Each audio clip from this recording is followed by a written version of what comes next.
Assalamualaikum warahmatullahi wabarakatuh. Saya selaku guru prakarya kelas 11 IPA dan IPS akan memperkenalkan diri dulu supaya kalian akan lebih akrab kepada Ibu. Nama saya Upik Wahyuningsih, SPD bisa cukup dipanggil dengan Ibu Upik. Saya ngajar di SMA dari tahun 2011 sampai sekarang. Saya akan membacakan beberapa KD yang akan kalian pelajari. Yang pertama itu bab 1, wirausaha kerajinan dari bahan limbah berbentuk bangun datar. Yang pertama, perencanaan usaha kerajinan dari bahan limbah berbentuk bangun datar. Yang kedua, sistem produksi usaha kerajinan dari bahan limbah berbentuk bangun datar. Yang ketiga, perhitungan titik impas atau BEP usaha kerajinan dari bahan limbah berbentuk bangun datar. Yang keempat, strategi promosi produksi hasil usaha kerajinan dari bahan limbah berbentuk bangun datar. Dan yang kelima, laporan kegiatan usaha kerajinan dari bahan limbah berbentuk bangun datar. Nah, nanti Ibu akan menjelaskan. Yang pertama itu KD pertama, perencanaan usaha dari bahan limbah berbentuk bangun datar. Nanti akan tampilkan beberapa video. Silakan kalian nanti tonton dan pahami materinya. Terima kasih. Secara umum, ada dua macam limbah yang sudah kalian kenal, yaitu limbah organik dan limbah anorganik. Limbah organik adalah limbah yang bisa dengan mudah diuraikan atau mudah membusuk. Limbah organik mengandung unsur karbon. Limbah organik dapat ditemui dalam kehidupan sehari-hari. Contohnya, kulit buah, sayuran, kotoran manusia, dan hewan. Sedangkan limbah anorganik adalah jenis limbah yang berwujud padat, sangat sulit atau bahkan sulit untuk diuraikan, atau tidak bisa membusuk. Limbah anorganik relatif sulit terurai. Beberapa bisa terurai, tetapi memerlukan waktu yang lama. Limbah tersebut berasal dari sumber daya alam yang berasal dari pertambangan, seperti minyak bumi, batu bara, besi, timah, dan nikel. Limbah anorganik umumnya berasal dari kegiatan industri, pertambangan, dan domestik, yaitu dari sampah rumah tangga, seperti kaleng bekas, botol, plastik, karet sintetis, potongan atau plat dari logam, berbagai jenis batu-batuan, dan pecahan-pecahan gelas. Limbah berbentuk bangun datar adalah limbah yang berbentuk bangun yang berdimensi 2, yaitu bahan limbah yang memiliki sisi panjang dan lebar, sehingga tidak mempunyai ruang. Limbah berbentuk bangun datar dapat berupa bidang beraturan, seperti lingkaran, segi 4, segitiga, dan bangun tidak beraturan. Contoh limbah berbentuk bangun datar antara lain daun, kertas, kain perca, dan plastik. Aspek-aspek penting dalam perencanaan usaha kerajinan dari bahan limbah berbentuk bangun datar adalah: 1. Ide dan peluang usaha kerajinan dari bahan limbah berbentuk bangun datar. 2. Sumber daya yang dibutuhkan dalam usaha kerajinan dari bahan limbah berbentuk bangun datar. 3. Perencanaan administrasi usaha kerajinan dari bahan limbah berbentuk bangun datar. 4. Perencanaan pemasaran usaha kerajinan dari bahan limbah berbentuk bangun datar. Ide dan peluang usaha kerajinan dari bahan limbah berbentuk bangun datar. Seorang wirausahawan harus dapat memanfaatkan peluang usaha secara sistematis, dimulai dari analisis sumber-sumber peluang usaha secara luas. Persiapan yang dapat kalian lakukan dalam menganalisis peluang usaha adalah sebagai berikut. A. Meneliti berapa luas usaha yang akan dipilih. B. Bentuk usaha apa yang akan dipilih. C. Jenis usaha apa yang akan ditekuni. D. Informasi usaha apa yang akan diterima. E. Ada atau tidaknya peta usaha yang menguntungkan. Terdapat beberapa cara atau metode dalam melakukan pemetaan potensi usaha, baik secara kuantitatif maupun kualitatif. Salah satunya dengan menggunakan analisis SWOT. Analisis SWOT adalah suatu kajian terhadap lingkungan internal dan eksternal perusahaan. Analisis SWOT digunakan untuk mengetahui langkah-langkah yang perlu dilakukan dalam pengembangan usaha produk kerajinan sebagai alat penyusun strategi. Analisis SWOT didasarkan pada logika untuk memaksimalkan kekuatan dan peluang yang secara bersama dapat mengatasi kelemahan dan ancaman. Dengan analisis SWOT dapat ditentukan strategi pengembangan usaha produk kerajinan dalam jangka panjang, sehingga tujuan dapat dicapai dengan jelas dan dapat dilakukan pengambilan keputusan secara cepat. Secara rinci, ada beberapa langkah yang perlu diperhatikan dalam menganalisis peluang usaha produk kerajinan dari bahan limbah berbentuk bangun datar sebagai berikut ini. A. Penetapan kelayakan usaha. Pada tahap analisis kelayakan usaha produk kerajinan ini, ada beberapa langkah yang harus kalian lakukan. Langkah pertama adalah analisis kelayakan teknis. Dalam melaksanakan analisis kelayakan teknis, perlu diperhatikan berbagai macam teknis pembuatan karya kerajinan. Ada berbagai macam teknis yang dapat dilakukan dalam pembuatan produk kerajinan dari bahan limbah berbentuk bangun datar. Misalnya, teknik anyam, teknik kolase, dan lain sebagainya. Teknik pembuatan karya kerajinan tersebut harus dianalisis untuk memutuskan jenis usaha kerajinan yang tepat dan memenuhi kebutuhan. 2. Analisis peluang pasar. Apabila ingin mendirikan usaha kerajinan dari bahan limbah berbentuk bangun datar, kalian harus mengetahui informasi tentang pasar, karena tujuan usaha ini untuk memenuhi permintaan pasar. Oleh karena itu, diperlukan riset pasar. Riset ini dilakukan untuk menemukan pasar yang menguntungkan, memilih produk kerajinan dari bahan limbah yang dapat dijual, menerapkan teknik pemasaran yang baik, dan merencanakan sasaran pelanggan. Riset pasar bertujuan untuk mengumpulkan informasi dalam rangka pengambilan keputusan tentang usaha kerajinan yang akan dibuka. 3. Menentukan segmen pasar.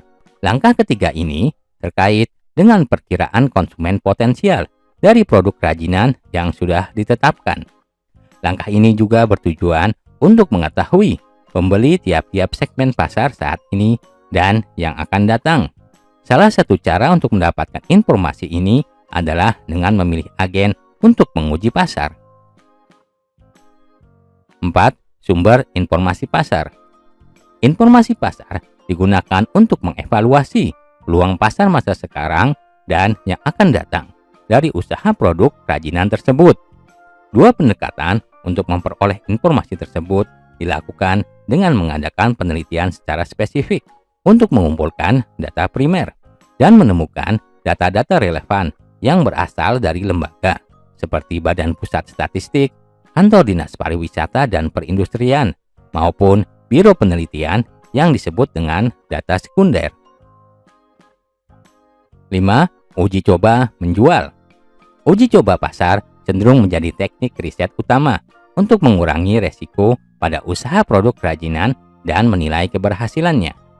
Metode yang digunakan dalam uji coba pasar antara lain pameran perdagangan, menjual pada sejumlah konsumen terbatas, dan menggunakan uji coba pasar di mana penerimaan calon pembeli bisa diamati dan dianalisis lebih dekat. Uji coba pasar juga memberikan kemungkinan peluang dalam pemasaran, distribusi, dan pelayanan. 6. Studi kelayakan pasar. Studi kelayakan pasar bagi usaha baru cenderung memakan waktu dan merupakan kegiatan yang rumit. Bagaimanapun, kegiatan ini harus dilakukan untuk mengurangi resiko kerugian dan kegagalan usaha produk kerajinan. B. Analisis kelayakan finansial.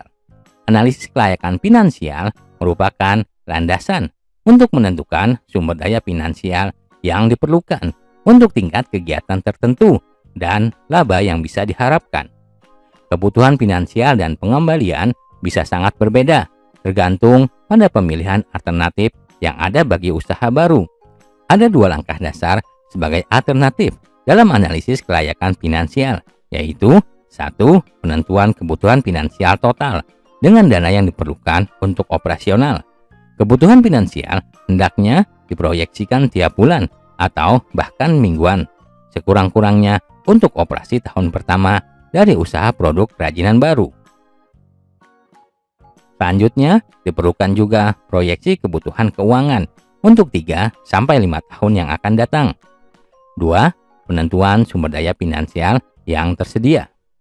Langkah kedua dalam analisis kelayakan finansial ini adalah proyeksi sumber daya finansial yang tersedia dan dana-dana yang akan dihasilkan dalam operasi perusahaan. Dalam menentukan sumber daya finansial potensial yang tersedia, harus dibedakan sumber finansial jangka pendek, menengah, dan jangka panjang. C. Membedakan persaingan. Semua usaha produk kerajinan akan menghadapi persaingan, baik persaingan langsung, yaitu dari produk kerajinan yang sejenis, maupun dengan produk perusahaan kerajinan lain pada pasar yang sama. Analisis persaingan ini sangat penting dalam rangka pengembangan dan keberlanjutan usaha produk kerajinan yang dikembangkan. Analisis SWOT dapat dilakukan dengan mewawancarai pengusaha kerajinan menggunakan kuesioner. Aspek penting yang perlu disampaikan pada saat mewawancari pengusaha antara lain aspek sosial, ekonomi, dan teknik produksi untuk mengidentifikasi faktor internal dan eksternal yang mempengaruhi keberhasilan usaha produk kerajinan. Upaya untuk mengembangkan ide dan peluang usaha harus dikaitkan dengan kemampuan wirausaha dalam mengelola situasi dan peluang pasar. Untuk membentuk proses pengembangan ide, wirausahawan perlu memberikan kebebasan dan dorongan kepada para karyawannya agar mereka berani mengembangkan ide-ide dalam peluang usahanya. Tujuan dalam mengembangkan ide dan peluang usaha pada produk kerajinan adalah sebagai berikut. A. Ide dalam pembuatan produk agar diminati konsumen. B. Ide dalam pembuatan produk agar dapat memenangkan persaingan. C. Ide dalam pembuatan dan pendayagunaan sumber-sumber produksi. D. Ide yang dapat mencegah kebosanan konsumen di dalam pembelian dan penggunaan produk. E. Ide dalam pembuatan desain, model, corak, warna produk agar disenangi konsumen. Sumber daya yang dibutuhkan dalam usaha kerajinan dari bahan limbah berbentuk bangun datar.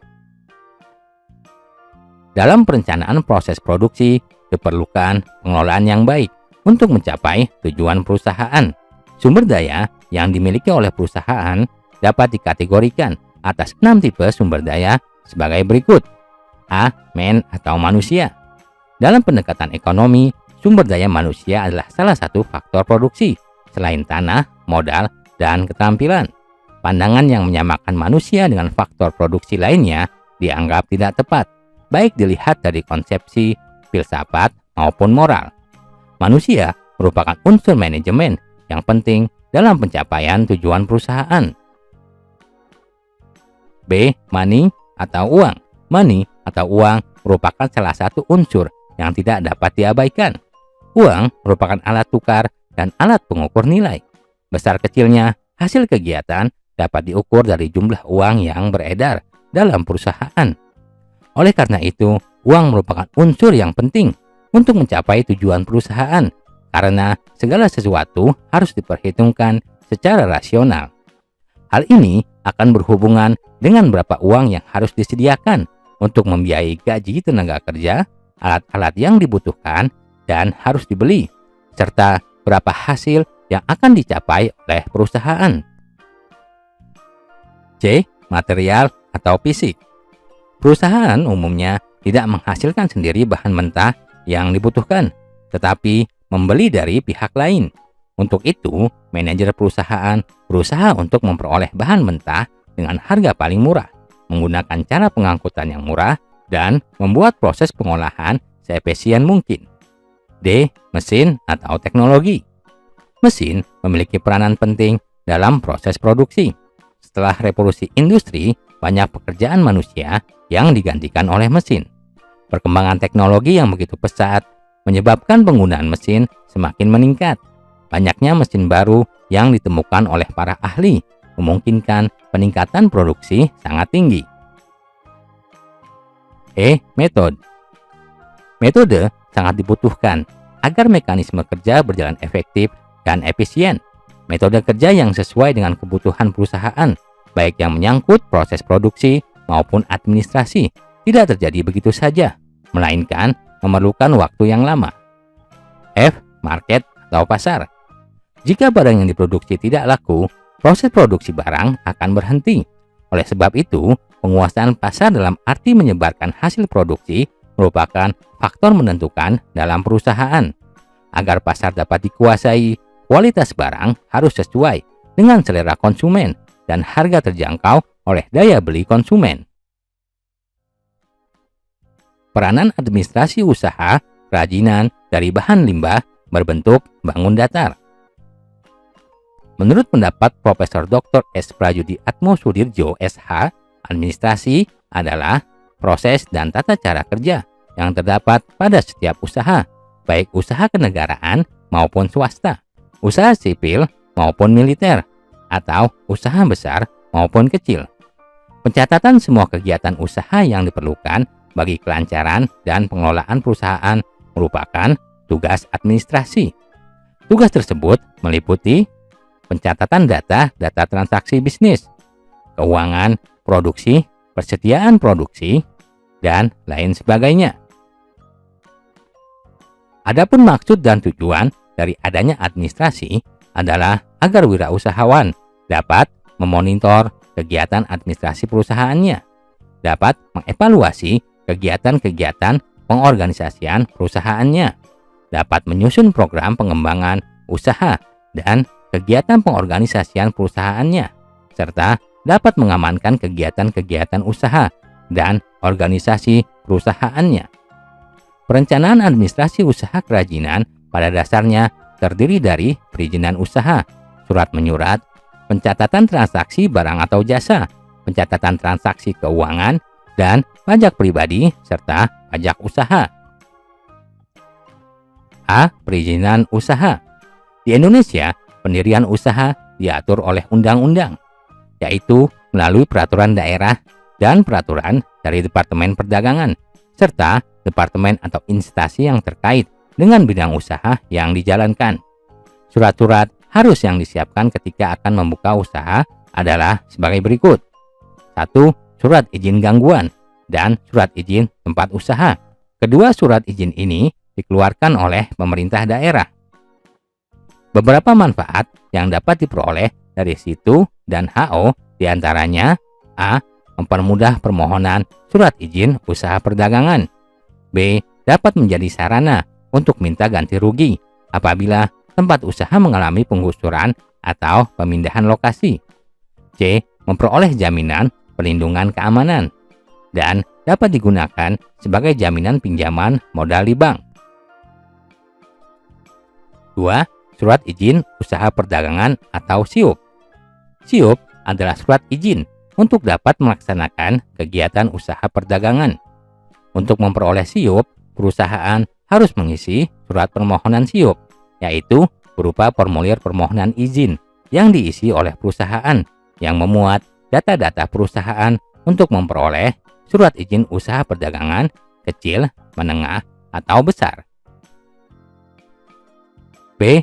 Surat menyurat. Kegiatan surat menyurat adalah salah satu kegiatan dalam bentuk hubungan dengan pihak lain, seperti pemasok dan pelanggan. Jenis surat yang digunakan dalam kegiatan usaha disebut juga dengan surat niaga. Surat niaga dimulai dengan pembukaan yang tepat dan menarik, kemudian diikuti dengan pengutaraan masalah secara jelas, dengan tetap memberikan sikap ramah, sopan, dan simpatik. Jenis surat niaga sebagai berikut. 1. Surat perkenalan. 2. Surat permintaan penawaran. 3. Surat penawaran. 4. Surat pemesanan. 5. Surat pemberitahuan pengiriman barang. 6. Surat pengaduan. 7. Surat pengiriman pembayaran. C. Pencatatan transaksi barang atau jasa. Secara umum, bukti transaksi perusahaan terbagi menjadi dua, yaitu bukti transaksi internal dan bukti transaksi eksternal. 1. Bukti transaksi internal. Bukti transaksi internal adalah bukti transaksi yang dibuat oleh dan untuk internal perusahaan. Adapun bukti transaksi internal adalah sebagai berikut. A. Bukti kas masuk, yaitu tanda bukti bahwa perusahaan telah menerima uang secara tunai, misalnya pembayaran tagihan dari perusahaan lain. B. Bukti kas keluar, yaitu tanda bukti bahwa perusahaan telah mengeluarkan uang tunai, misalnya pembayaran gaji, pembayaran hutang, atau pengeluaran-pengeluaran lainnya. 2. Bukti transaksi eksternal. Bukti transaksi eksternal adalah bukti transaksi yang berhubungan dengan pihak luar. Bukti transaksi eksternal sebagai berikut. A. Faktur. Faktur yaitu tanda bukti pembelian atau penjualan secara kredit. Faktur dibuat oleh penjual dan diberikan kepada pihak pembeli. B. Kwitansi. Kwitansi adalah bukti penerimaan sejumlah uang yang ditandatangani oleh penerima uang dan diserahkan kepada yang membayar sejumlah uang tersebut. C. Nota. Nota yaitu bukti atas pembelian sejumlah barang secara tunai. Nota dibuat oleh pedagang dan diberikan kepada pembeli. Nota debit. Nota debit merupakan bukti transaksi pengiriman kembali barang yang telah dibeli, yang berisi informasi pengiriman kembali barang yang rusak atau tidak sesuai dengan pesanan atau permintaan pengurangan harga. Bukti ini dibuat oleh pihak pembeli. E. Nota kredit. Nota kredit merupakan bukti transaksi penerimaan kembali barang yang telah dijual atau bukti persetujuan dari pihak penjual atas permohonan pembeli untuk pengurangan harga barang karena sebagian barang rusak atau tidak sesuai dengan pesanan. Bukti ini dibuat oleh pihak penjual. F. Cek. Cek yaitu surat perintah yang dibuat oleh pihak yang mempunyai rekening di bank agar bank membayar sejumlah uang pada pihak yang namanya tercantum dalam cek tersebut. D. Pencatatan transaksi keuangan. Transaksi keuangan dicatat dalam laporan keuangan yang disusun secara berkala. Berdasarkan standar akuntansi keuangan tahun 2007, laporan keuangan terdiri dari 4 item sebagai berikut. 1. Laporan laba rugi.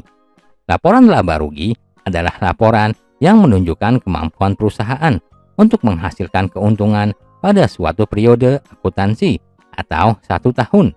Laporan laba rugi terdiri dari pendapatan dan beban usaha. 2. Laporan perubahan modal. Laporan perubahan modal adalah laporan yang menunjukkan perubahan modal pemilik atau laba yang tidak dibagikan pada suatu periode akuntansi karena adanya transaksi usaha selama periode tersebut. 3. Neraca. Neraca adalah daftar yang memperlihatkan posisi sumber daya perusahaan serta informasi tentang asal sumber daya tersebut. Neraca terbagi 2 sisi, yaitu sisi aktiva dan sisi pasiva. Sisi aktiva merupakan daftar kekayaan perusahaan pada suatu saat tertentu, sedangkan sisi pasiva menunjukkan sumber dari mana kekayaan itu diperoleh. 4. Laporan arus kas. Laporan arus kas adalah laporan yang menunjukkan aliran uang yang diterima dan digunakan perusahaan di dalam satu periode akuntansi beserta sumber-sumbernya. E. Pajak. Setiap wajib pajak harus memiliki NPWP atau nomor pokok wajib pajak, yaitu nomor yang diberikan kepada wajib pajak sebagai sarana dalam administrasi perpajakan yang dipergunakan sebagai tanda mengenal diri atau identitas wajib pajak dalam melaksanakan hak dan kewajiban perpajakannya. Perencanaan pemasaran usaha kerajinan dari bahan limbah berbentuk bangun datar. Beberapa hal penting yang berkaitan dengan aspek pemasaran adalah sebagai berikut. A. Memahami seni menjual. Bagian penjualan merupakan salah satu bagian terpenting dalam sebuah perusahaan. Oleh karena itu, dibutuhkan tenaga jual yang profesional. Harus pula diingat bahwa penjual itu tidak hanya menjual produk atau bisnisnya saja, tetapi juga menjual kualitas produk tersebut. B. Menetapkan harga jual. Menjual produk dengan harga mahal akan beresiko produk tidak laku dijual. Sebaliknya, menjual dengan harga murah juga akan berdampak pada persepsi konsumen terhadap kualitas produk. Untuk itu, penetapan harga harus disesuaikan dengan target pasar, segmen pasar, dan posisi produk di pasar. Sebelum menentukan harga produk di pasar, perlu mempertimbangkan faktor utama dari jenis biaya yang akan menentukan harga. Hal-hal yang harus dipertimbangkan dalam menentukan harga adalah sebagai berikut. Pertama, biaya bahan baku dan suplainya. Biaya ini menjadi biaya utama dalam penentuan harga jual produk. Kedua, biaya overhead. Biaya overhead menjadi faktor penting yang bisa dianalisis dalam penentuan struktur harga. Contohnya adalah biaya administrasi, biaya pengiriman, biaya alat tulis kantor, biaya sewa kantor, biaya telepon, dan biaya listrik. 3. Biaya tenaga kerja merupakan biaya tenaga kerja dalam memproduksi barang jadi selama proses produksi dan biaya tenaga kerja yang bekerja di kantor. Contohnya adalah biaya gaji karyawan, uang lembur, intensif, atau bonus. Untuk menentukan harga jual sebuah produk, maka perlu mengetahui total biaya yang dibutuhkan dalam membuat produk tersebut. Biaya total sama dengan total biaya bahan baku, ditambah total biaya overhead, ditambah total biaya tenaga kerja. Penentuan harga jual produk juga dapat ditentukan dengan 3 cara, sebagai berikut ini. 1. Harga berdasarkan harga pasar. 2. Harga berdasarkan biaya. 3. Harga berdasarkan titik impas. C. Menganalisis kepuasan pelanggan. Kepuasan pelanggan adalah tingkat perasaan seseorang setelah membandingkan kinerja produk yang bisa dirasakan dan sesuai dengan harapannya. Metode-metode yang bisa digunakan untuk mengukur tingkat kepuasan pelanggan adalah sebagai berikut. 1. Sistem keluhan dan saran. Sistem ini bisa menggunakan cara formulir isian, kuesioner, uji sampel secara langsung dengan cara tanya jawab pelanggan, email, faksimil, telepon, dan situs jejaring sosial. 2. Survei kepuasan pelanggan secara berkala. Sistem keluhan dan saran tidak bisa mencerminkan secara tepat dan akurat apabila hanya sekali dilakukan. Oleh karena itu, perlu dilakukan lebih dari 1 kali survei agar diperoleh tingkat keakuratan yang lebih baik. 3. Ghost shopping atau mystery shopper. Cara ini adalah memperkerjakan orang untuk berpura-pura menjadi pembeli. Orang ini akan melaporkan hal-hal positif dan negatif dari pelayanan serta manfaat dari sebuah produk. D. Promosi. Promosi adalah suatu aktivitas yang dilakukan oleh perusahaan guna mengkomunikasikan, mengenalkan, dan mempopulerkan kepada pasar sasarannya. Ada 6 kegiatan dan rencana yang bisa dilakukan untuk mengkomunikasikan produk dan merek usaha. 1. Penjualan personal. 2. Iklan. 3. Promosi penjualan. 4. Publikasi. 5. Sponsorship. 6. Komunikasi di tempat konsumen yang akan membeli atau point of purchase. Demikianlah video book materi pelajaran prakarya dan kewirausahaan.